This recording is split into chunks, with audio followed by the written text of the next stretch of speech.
Tony और उसके बच्चे। टोनी के बच्चे बहुत ज़्यादा भूखे हो जाते हैं। वो अपनी माँ से खाना मांगते हैं कि मम्मा हमें खाना ला के दो, लेकिन टोनी कहती है कि नहीं, आज तो हमारे घर में कुछ भी नहीं बचा।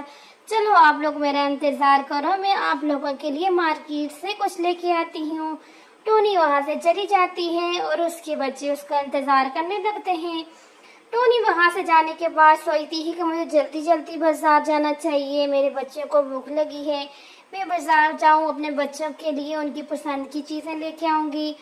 अभी वो जा ही रही होती कि उसकी नजर उसकी एक फ्रेंड पे पड़ती है। वो अपनी फ्रेंड के पास जाती है और उससे पूछती है कि आज तुम घर पे क्या कर रही हो, कहीं घूमने नहीं गई? वो कहती है कि नहीं, मेरी कुछ तबीयत सही नहीं थी, आज मैं घर पे ही हूँ। तुम सुनाओ, तुम कहाँ जा रही हो? तो वो बताती है कि मैं तो मार्केट जा रही हूँ कुछ लाने के लिए, खाने के लिए। तो क्या तुम मेरे साथ मार्केट जाओगी? तो वो कहती हाँ, क्यों नहीं। टोनी वहां से चली जाती है, अपनी फ्रेंड को बोलती है कि नहीं, तुम मेरे साथ नहीं आओ क्योंकि तुम्हारी तबीयत सही नहीं है।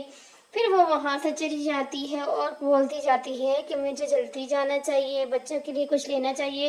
कभी वो अपनी टोकरी को हाथ में लेती, कभी सर पर रखती हुई जा रही होती है। इतने में वो वहां पर बाजार में पहुंचती है। बाजार में जाती है और देखती है कि उसे क्या क्या लेना है।